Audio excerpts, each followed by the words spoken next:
Namaste and welcome.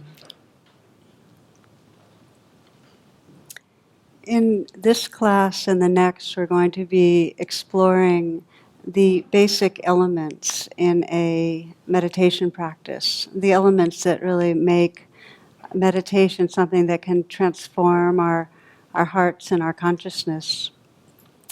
And it's interesting just to watch how rapidly more and more popular meditation's becoming, and it's kind of a good news, bad news thing in the sense that people are so hugely stressed that there's almost this crisis in a sense of living on a treadmill, not really touch into the meaning and the beauty of life, and a lot of depression and anxiety that brings people to meditation. And the good news is there really is an evolving of consciousness whereby something's waking up in many, many people that wants to keep on waking up and is using these practices to help them. So, of course, this has all been really reinforced and supported in modern neuroscience studies, thousands and thousands of studies that describe how our immune system gets supported and how much more emotional resilience we have and cognitive clarity and improves memory and all the things check it off the list that are mattering to people. I sometimes think that, my next book should be something like lose weight, improve your sex life, and be intuitive about the stock market. Learn to meditate, that would make it. So some of you are aware that, there's all different ways that culture is being invited in. You just practice 5 minutes a day for 3 weeks and you'll get X, Y, and Z. And it's very American, how it's being done. There's one psychotherapist from the Bay Area who went to Las Vegas and brought back a sign. He put it up in his office and it says, "You must be present to win."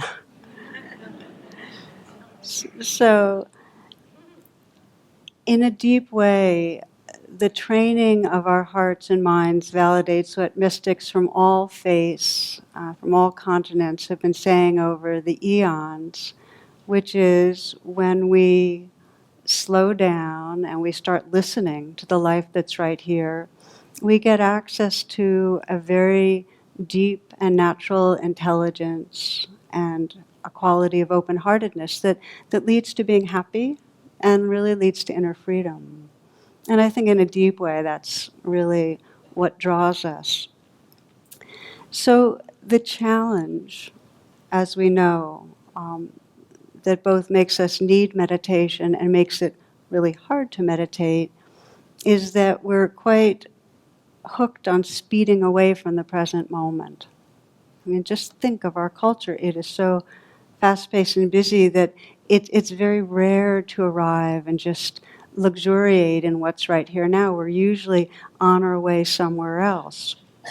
And one of my favorite stories really comes from a cartoon I saw with a family in a desert, and there's 3 camels, and the parents are on one, and the kids are on the other, and all the belongings is on the third. And what you see is that the child has asked his father something. The father's responding, saying, "Will you stop asking if we're almost there, for crying out loud? We're nomads," So one of the things I think about a lot is the way Thomas Merton described this kind of pace that we are living in. And I'm going to read you just a line or two. He says, "The rush and pressure of modern life are a form, perhaps the most common form, of contemporary violence. To allow oneself to be carried away by a multitude of conflicting concerns, to surrender to too many demands, to commit oneself to too many projects, to want to help everyone and everything, is to succumb to violence." I think we kind of know it, that we are violating our natural rhythms in our habits of the way we are chasing after things and protecting ourselves and overthinking and overworking. And we also know that we're missing out. I think one of the greatest kinds of despair that people bring to me is a sense of skimming the surface, that they're kind of racing through their lives but not really arriving. And what's the finish line? We know that it's like a flash ultimately, and then we feel a sense of missing out. Story I share when I remember Washington, D.C. in 2007, a cold January morning in one of the metro stations. Some of you might remember this. A man with a violin played 6 Bach pieces for about 45 minutes. And during that time, about 2,000 people went through the station, most of them on the way to work. And only 6 people stopped and listened for a short while. Several children tried to, but their parents kind of hurried them along. And no one knew this, but the violinist was Joshua Bell. He's one of the greatest musicians in the world. He was playing one of the most intricate pieces ever written, and he was playing on a violin worth $3.5 million. He had just played the previous night in a theater in Boston where seats averaged at $100. So he was playing incognito in this metro station, and this was a social science study that the Washington Post collaborated in to really see, what happens when people are kind of on their way somewhere else, have a goal in mind, are busy, are speedy, and there's something beautiful to be experienced. What happens? And we can really ask ourselves that how much do we race by in this life, where there's an opportunity to feel love or connection or wonder or beauty or mystery or serve or whatever it is, how much do we race by the moments? So I'm sharing that story because for me, in a way, it captures some of what in a deep manner draws us to training our attention so we can be here more. Okay, so one of the phrases I think that captures the training, and we're going to be exploring the elements of meditation training, comes from Rumi. And he asks a question, and it is, do you pay regular visits to yourself? So you might ask yourself that. Do I pay regular visits to myself? I mean, how often do I really check in, come home to the moment? So the first thing is I'll be emphasizing formal practice as we go through this in the next class. But everything we'll be exploring applies to all the moments of our day.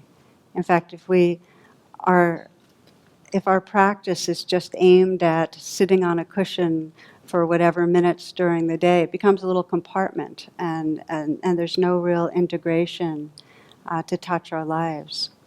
So we'll consider some of the elements, and the first one that I think is probably the beginning, middle, and end of it all is the quality of intention around a meditation practice.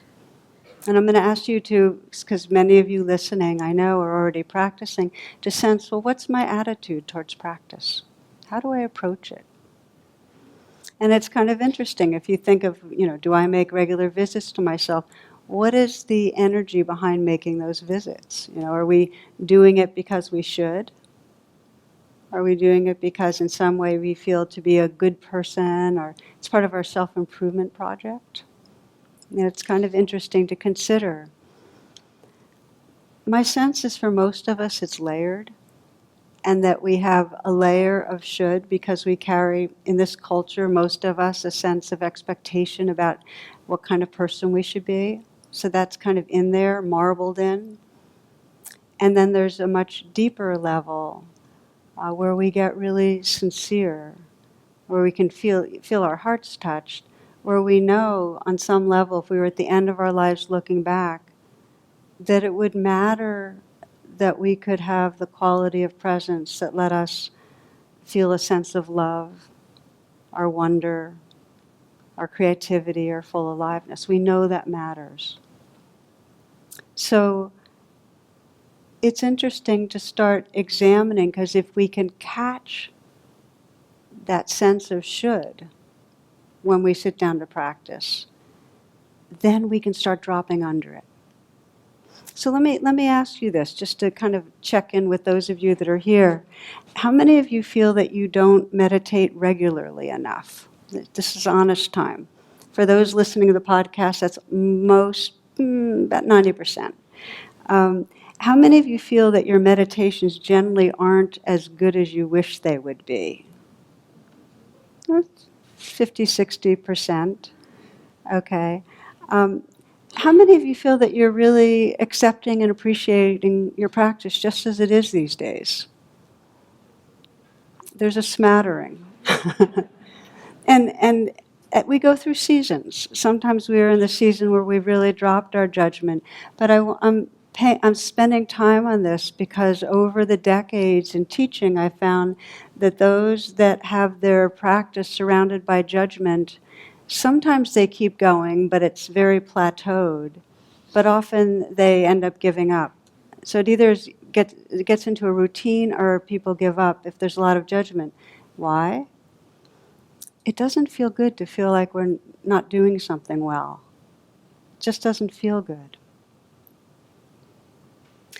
I can share from my own experience that the first handful of years that I was practicing, I was definitely using meditation as part of the self-improvement project of become a more perfect person. And it was perfectionism was a part of the kind of practice I was doing. We were trying to purify ourselves, and there was a sense of the ego as being a bad thing we were trying to overcome. It was kind of an immature version, I think, of spirituality. But nonetheless, I was trying really hard to do it right, and I remember I'd go visit different spiritual teachers, and I had this notion that it would take about 6 years of practice to be enlightened. And I have no idea where I had that notion from, if I tried really hard, striving away. So I'd ask different teachers, well, what else can I do to do this more perfectly? And most of them were wise enough to just look at me in the eye and say, just relax. And I'd go, okay, just relax. And that would become my next project.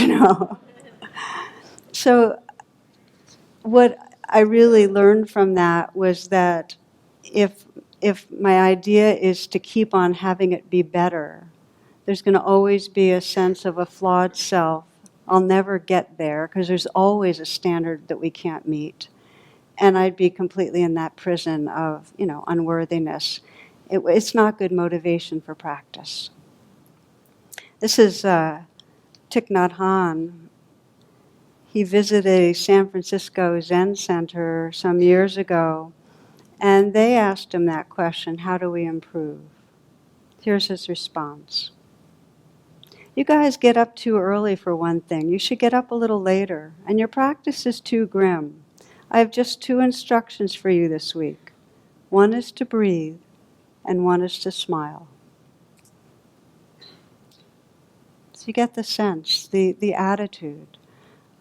The attitude needs to have true dedication, come from that sincerity that this means the world to me, and a quality of lightness, of friendliness, of good humor, patience. So that's the first piece. And to keep on scanning inside yourself, like, how am I approaching this? I can say that when I've looked at people and followed people over the years, those that keep on being in the flowering of spirituality, of healing, of opening from meditation, are those who are really, really drawn out of a deep sincerity, a wholeheartedness, not out of a striving or a guilt or a should. Okay. Part 2, okay, the training. How do we pay attention? And if you travel all around the world and you check out all the different kinds of meditations, they're generally 2 groupings. And one of them is concentration, which really has to do with collecting the attention on purpose. The mind gets scattered, coming back, and often uses one object, such as the breath, as we did in tonight's meditation. It could be the breath, and there's other objects you can use, sound, mantra.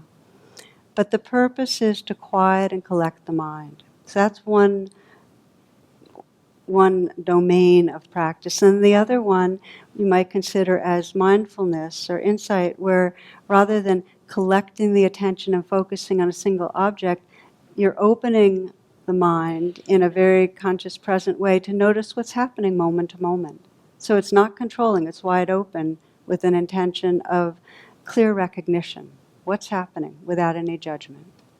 So those are the two domains, and many traditions combine them in different ways. And the practice that I have found for myself and that I mostly teach brings those two together in the sense that concentration and several other supportive practices help to create the groundwork, a kind of quietness and a collectedness that then allows us to open into mindfulness.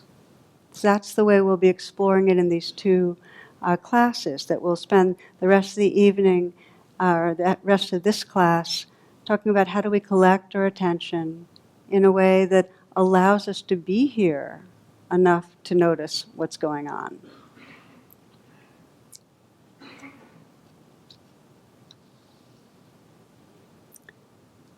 One of the things to say is that one of the big misunderstandings that comes up in meditation training is that the goal is to stop thoughts, or the goal is to always stay with the breath. And really, if there's such a thing as a goal, it's to inhabit a fully awake presence or awareness, a fully awake heart. And one of the wonderful stories of the Buddha's awakening is right after he had the night under the Bodhi tree. He had that profound awakening and started teaching, and he was moving through the countryside, and people would see him, and he had a kind of glow, and they'd say, "Are you a healer? Are you a wizard? Are you a mystic?" And each time he'd say, "No, I'm not that." And finally he just said, "I'm awake." There's not an identity. There's just, we're really coming home to our natural, luminous awareness. And the expression that arises out of that presence is naturally love. So, we begin by collecting ourselves because we are so conditioned to be busy and scattered. And I like to divide, in a way, the language I find useful is that we're learning to come back. So the rest of this class is how do we come back? And then that sets the groundwork for being here, coming back and being here. So the first step in coming back is establishing a posture that's really supportive for presence. Now, in formal practice, it's often a sitting posture, and you can begin to feel your posture now. We'll practice together just as we're exploring this, that in the sitting posture, some of the qualities, basically we want the posture to be what will be the ideal environment for an alert and relaxed awareness, which means sitting upright is really helpful, often without supporting the back. And it's fine if you need back support, but you'll find that often the most upright posture is not sitting back leaning against something, and that there's a sense of balance. I sometimes will invite people to lean forward a little, and then lean back a little, or lean to one side, lean to the other, and then discover what is really that balanced, centered experience, upright and balanced. And then if you close your eyes, you can feel from the inside out, in that uprightness and that balance, there's a sense of graciousness, a sense of dignity that comes with that. As you're exploring posture, you can sense the groundedness, where you feel the contact points where your bottom is sitting on a chair or cushion. Just feel the sense of gravity, groundedness there, where your feet are touching the ground. So you feel yourself on the earth. and yet upright, feeling the space around you also. And then importantly with the posture, we relax. So once we're upright, there can be a tendency to tense ourselves, to hold ourselves there, using the muscles that are needed to be upright, but then relaxing what we can, letting the shoulders fall away from the neck a bit, softening the hands. So we relax. And then just let the senses be awake. So you're listening to and feeling the life that's here.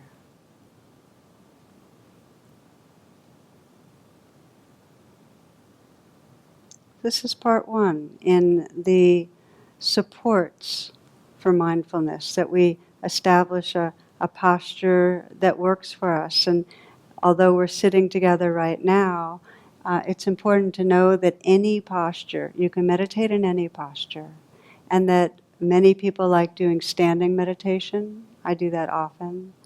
Walking practice, lying down practice.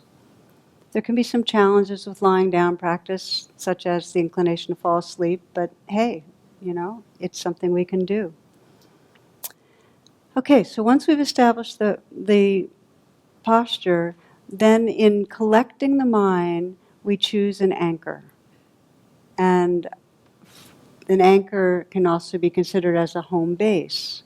And that the purpose of having an anchor is then when the mind drifts, you have a way to come back. You kind of know, oh, I left my home base, coming back home. And there are, again, many options for anchors, but the most common around the world is the breath. And so we tend to emphasize the breath, but if for you find that the breath, for some people that have had trauma, the breath actually brings up trauma. For some people, the breath is too subtle and they need a more gross or easy to access anchor. So I'm going to give you some other options too. But if it's that the breath, you can choose wherever the breath is easiest to detect, which means that you might be choosing the inflow, outflow at the nose. You might sense the rising, falling at the chest, or the expanding, contracting at the belly. Some people like to feel the whole body opening with the in-breath and settling with the out-breath. That can be really helpful. If you're at the belly, and you might try this right now, just close your eyes and put your hands on your belly. Just one hand is fine. Just feel that you're breathing into the belly and that you can let the hand help you to stay present with the gentle opening and settling that you feel and the sensations in the abdomen.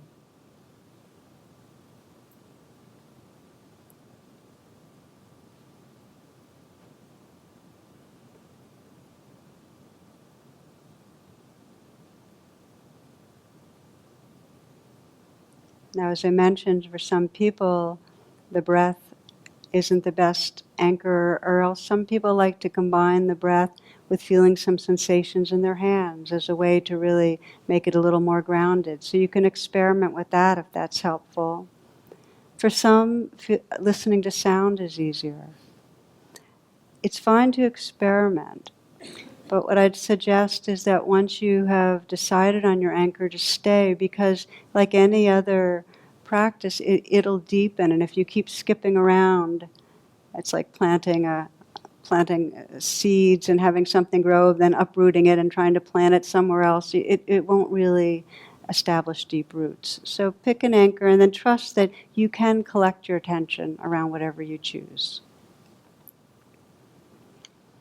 Okay, so we've gone so far as establishing our posture, picking an anchor, a kind of a home base for presence, and now the practice is how do we keep coming back and collecting and deepening presence with that anchor. Because what happens when we're beginning to just be with the breath as it moves in and out? Within a few moments, the mind springs off, right? So I sometimes think of this as remindfulness, that we're remembering, oh yeah, I was going to be here. I was going to be paying attention to the present moment. I'm gone. And so we notice thinking's going on, and then the practice is just to witness, oh, this is a thought. and gently arrive again. Now, let me just speak a little bit about thoughts, because again, as I mentioned, one of the misunderstandings is that thoughts are kind of the enemy and we're trying to vanquish them. And far from that, we're simply trying to notice them, because usually we're inside them and we don't notice them. And then, as one meditation teacher described it, he was asked to describe the world, and he said, lost in thought, you know. We're lost a lot. In fact, one person described it that we have 60,000 thoughts a day, and 98% of them we had yesterday, the same thoughts, you know. It's like, this is one of my favorite cartoons, is this man's driving a car and he's about to enter the desert, and there's a big sign saying, "You and your own tedious thoughts, next 200 miles," you know. But we know it, don't we, that there's a kind of familiar cocoon of thoughts that keep on swirling through. And while we have to think to survive and to thrive, and wise reflections are part of all spiritual paths, we way overdo the thinking thing, you know.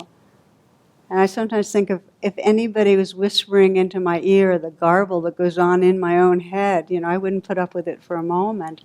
But we're constantly inside this, you know, narrative. And it ends up often being a narrative that's fear-based, that makes us not feel good. So, there's a lot of power. There's a lot of power in this practice of coming back. It's an amazingly powerful thing in our lives to have a choice not to be lost in the same narratives that perpetuate the same patterns for years and decades. So we believe our thoughts, and that's the challenge. You know, we're hooked on them. We're actually thinking that what we're thinking is real. What are they really? Now, thoughts are sound bites. They're little mental images. Are there mental images chained together into a little movie form? So we're kind of watching a home movie in there and thinking that's the living reality. So what I find, especially when people attend a retreat, because at retreats there's enough quieting that becomes really clear that thoughts are happening, but they're not the real thing, you know. And often I'll have people say at the end of at the end of the retreat, I realized my thoughts aren't who I am. I don't have to believe my thoughts. When you get that glimmer or that deep realization that you don't have to believe your thoughts, you're touching into profound freedom. So that's one of the gifts of learning to come back, is that you start getting that, oh, it's a thought. I can come back to this living reality right here. Now, the key to returning, the key to, it will get lost over and over again. The mind just keeps on drifting off. The key is, again, the attitude you have when you realize you've been lost. How many of you have noticed that when you realize you've been lost in thought, something in you is either disappointed or judgmental towards yourself? Anybody? Yeah, I didn't even have to ask a hand raise on that one. We tend to think, oh, I'm doing it wrong. But the mind secretes thoughts like the body secretes enzymes. That's what minds do. So we're not trying to get rid of them. Our habit over tens of thousands of mind moments, millions, billions, is to be lost in them. We're getting the knack of going, oh, I was inside that movie. Okay, come back. It's like Julia Child says it. She has a great line. She says, if you drop the lamb, just pick it up. Who will know? You know? So not only do we come back, not judge yourself, you can actually use the waking up from thoughts as a moment to plant a seed of real friendliness. I go, oh, okay, waking up, grateful. And then interest, what's really here right now? That changes, really, that attitude change makes a big difference. The gift, again, as I mentioned, of this coming back, is that we start getting a sense of confidence that we have a pathway back home. I remember many years back, I was, when I first started doing yoga and meditation, I was kind of at a gathering where we're doing a number of hours of it. And I remember at the end of the gathering, going outside and walking. It was at nighttime, kind of walking and being aware of the stars and being aware of the sound of the wind that was blowing, and realizing, wow, my body and my mind are in the same place at the same time.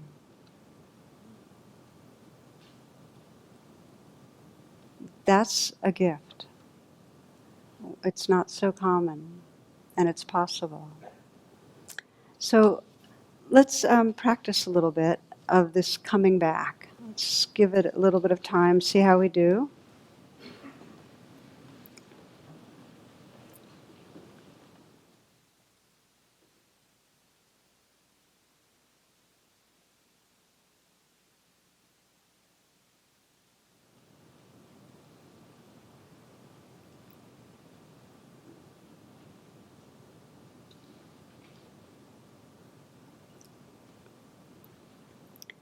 We begin, as we've been exploring, with just the intention for this short sitting right now.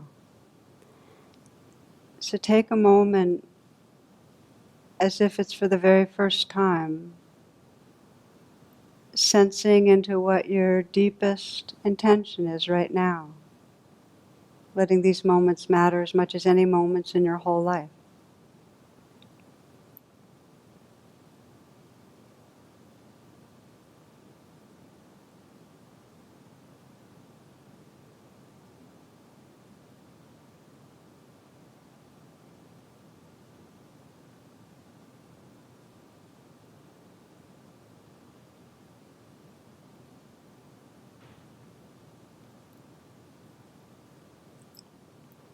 And then check your posture and make whatever adjustments help you to feel that you're in a position that will really allow you to be present.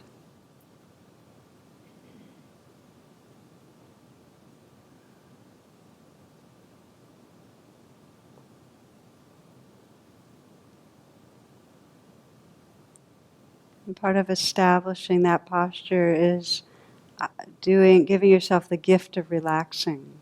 So many of us find that when we recheck our body, we've unconsciously tensed again. So notice where the tension is. For most of us, it's pretty chronic in the shoulders.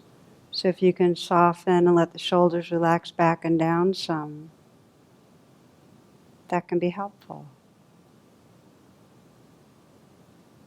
Sense that you can bring awareness to the shoulders and let whatever tangles or tightness is there kind of float in that awareness.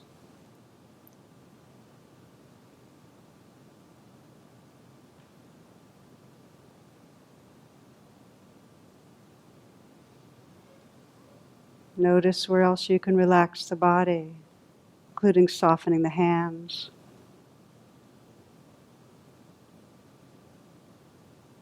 Relaxing in the heart area.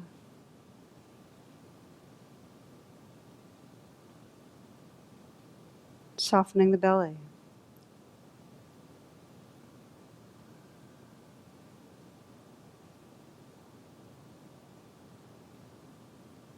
Let your senses be awake right now, so that you're listening to the sounds around you, aware of the sensations in your body.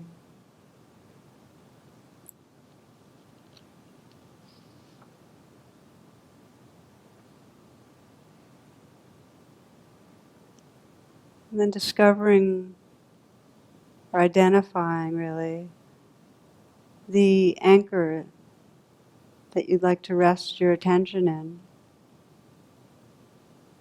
For many, it's the movement of the breath.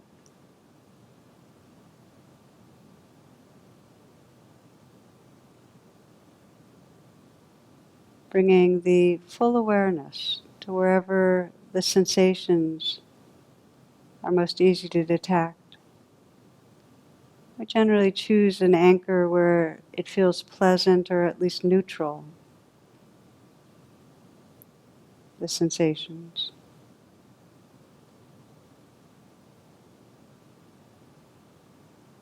So begin to sense, and it sometimes described as one-pointed attention, that you can really rest fully, the full awareness, your mindfulness, right with the sensations of the breath, just as it is.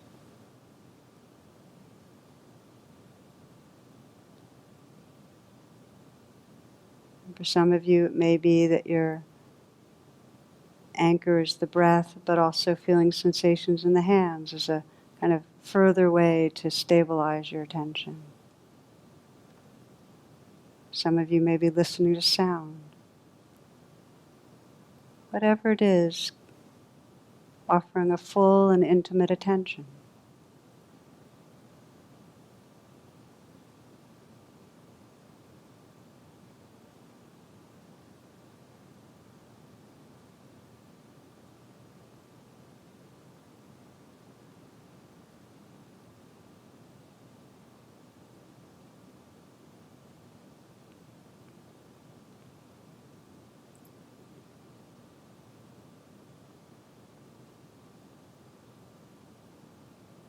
Let your intention be to notice when you can if the mind has gone off into thoughts.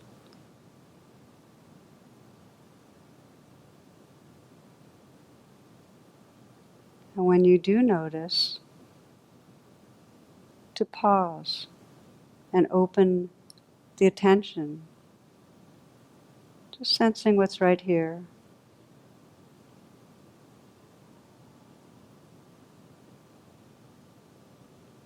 For some, it can be helpful when you wake up from a thought to just note, to mentally note thinking, a little whisper in the mind, just to acknowledge that thinking's been going on.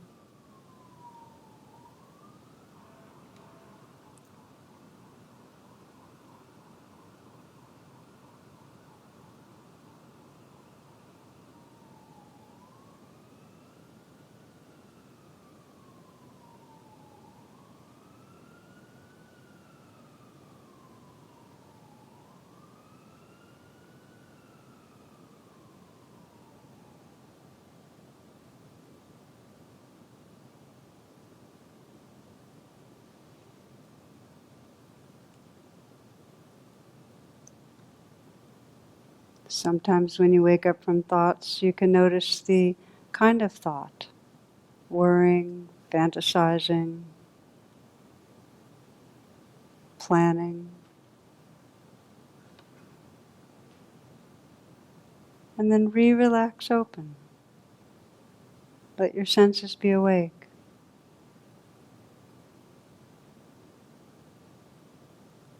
Taking your time, you don't have to rush back to your anchor, but take your time. And as you're ready, gently arrive again, feeling the movement of the breath, or whatever the anchor is, gently landing.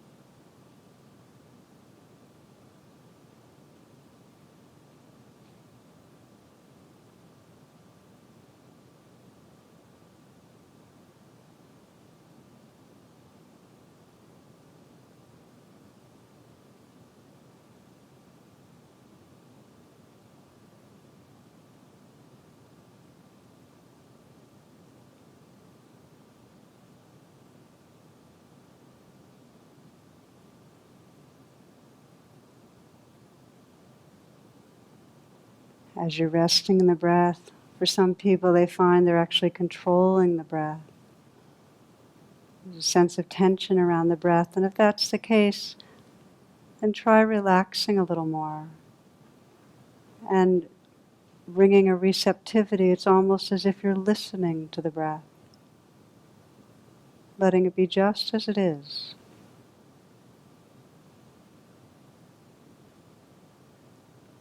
For others, it's hard to connect with the breath. Actually feel the breath, the sensations from the inside out then. So you're really sustaining the contact with the breath moment to moment.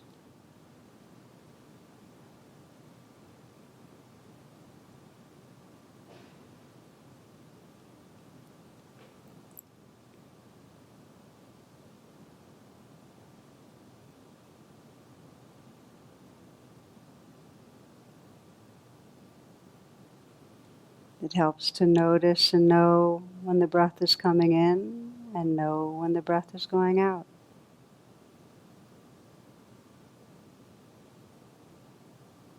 That will deepen mindfulness, knowing the beginning of the breath, the ending of the breath.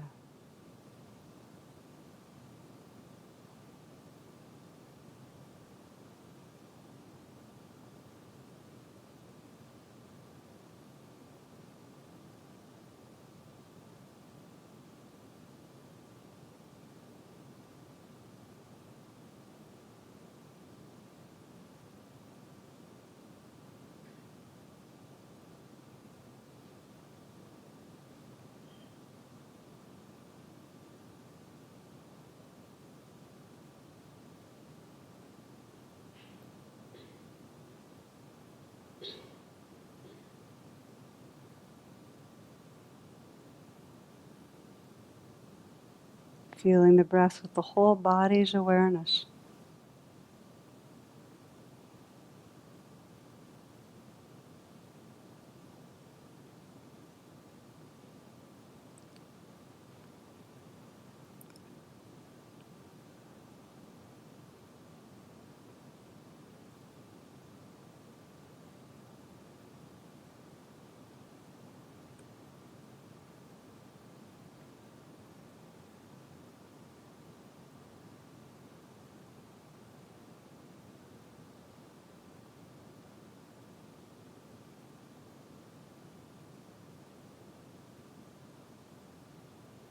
These last few moments, sense the possibility of relaxing a bit more, fully resting the attention with your anchor.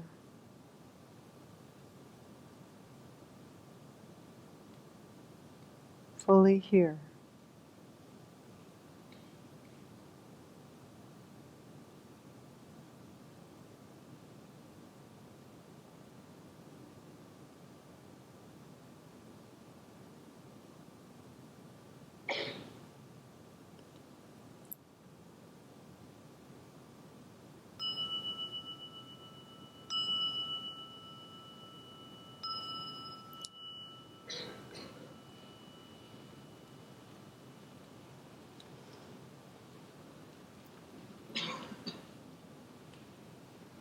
Okay, a few comments on this part of the training. Perhaps my favorite metaphor is that it's like training a puppy. You know, when you think about how you train a puppy, what qualities you need, patience, consistency, just being really friendly about it. And, as we know, the dog will go pee in the corner. Well, our minds do worse. It says the mind has no shame. It just does everything. The mind will keep leaving and doing its thing. It's just a practice of noticing. And in time, the noticing faculty gets more and more alert and strong and clear. And then there's this natural kind of relaxing back that happens. So we keep coming back and coming back. It's like that necklace. There's an ad for a necklace I saw. It's got the shape of a dog bone. It says sit, stay, heal. And we begin to heal as we stay here. So the conditioning, as I mentioned, is to leave. I like to think of it like we're on a bicycle, and the more stressed we are, the faster we're pedaling. and we're pedaling away from the present moment. We're always on our way. And so we're trying to learn to not pedal so fast, not be so caught in the spinning in our mind. And so we can eventually just take a pause and really arrive in the space and the awareness and the tenderness, really, that's right here. So, in a way, it's really a labor of love. As I mentioned, if it's striving, it won't work. But it does take the 10,000 hours. It's like any mastery. We know that, whether it's the piano or whether it's some sport or art or whatever it is, it takes 10,000 hours. It takes a commitment. And I love, there's one piece of the Buddhist teachings where he says, I wouldn't ask you to do this if it weren't possible, to truly find that happiness and peace and freedom in this practice of coming back and being right here. I wouldn't ask you to do it if it wasn't possible. We can decondition the busyness of our minds. We can find those spaces where the light shines through. So this is the practice, and a couple of kind of logistical pieces that I think are really helpful to remember is that for each of us, it really helps to commit to an everyday, because like nature has rhythms, and the cycle of the day, it really matters. It'll draw you back to yourself. It's a real gift to the soul, because you'll just find you're more and more here with your own being. And I remember, I for 10 years I lived in an ashram, and it was very easy to meditate every day because 60 other people were meditating, and I almost felt, embarrassed and ashamed if I didn't show up early in the morning to do it. But I was still in my striving type A thing then, so I would have done it anyway. But then when I had my son, I had a new infant, I was kind of living on with my husband, but not part of the ashram. I hit a phase where it got really difficult. And I spaced a bunch of days would go by, and I wouldn't really sit, and then I could start really feeling the difference. I just didn't have that same kind of gravitational re-arriving in presence. And so I made a commitment, and it was to practice every day, no matter what. And I had a back door. And the back door was, it didn't matter how long. It didn't even matter what posture, but mostly didn't matter how long.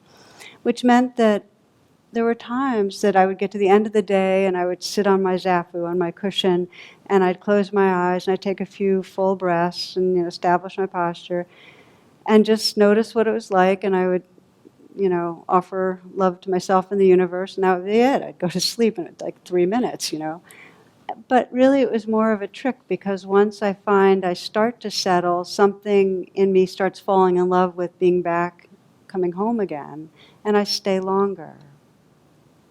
So I'd like to invite you to consider this commitment of every day, no matter what. But give yourself a lot of flexibility so it doesn't become a should. It becomes some way to keep re-inviting yourself home. Just giving yourself that taste. You can do it standing or walking, lying down if you need to. But it's really that practice of coming back and being here. Reconnecting with your heart. And it comes from this longing to live fully and to love fully. It's like with that Joshua Bell story, each one of us wants to be here for those moments. We don't want to miss out. There's a saying that enlightenment is an accident, and practice makes us accident prone. So we'll close with a very brief reconnecting, if you will.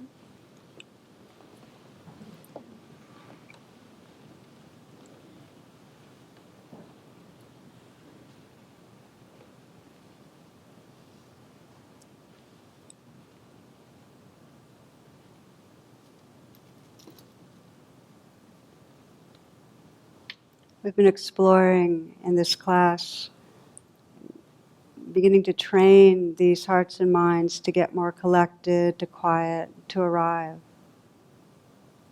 So we'll close in that spirit just to sense your intention as you move forward, your intention around practice, what matters to you about it. You might even envision in a very practical, concrete way, tomorrow, the next day, what your hope is, what your aspiration is for practice.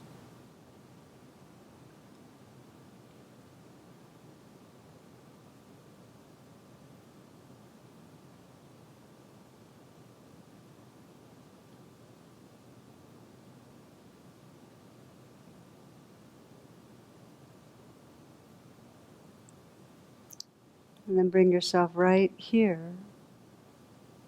It helps to feel your breath. Please do. Feel the aliveness in your body, your heart.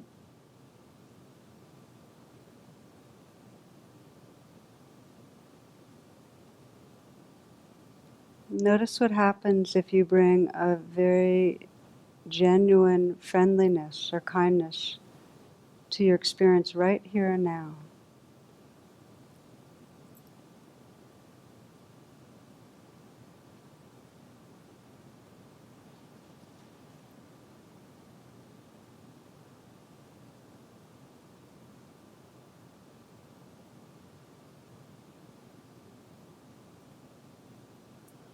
Close with a poem from the poet Donna Faulds.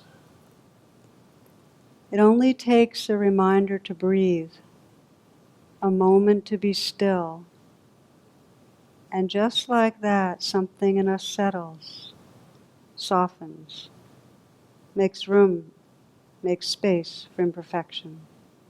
The harsh voice of judgment drops to a whisper, and we remember again that life isn't a relay race, that we all will cross the finish line, that waking up to life is what we were born for. As many times as we forget, catch ourselves charging forward without even knowing where we're going, that many times we can make the choice to pause, to breathe, to be, and to walk slowly into the mystery.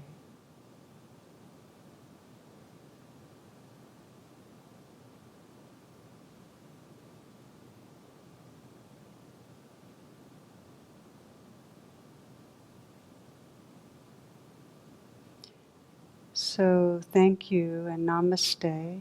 Appreciate your attention. We'll continue the next class. Tonight was coming back, the next class being here. Blessings.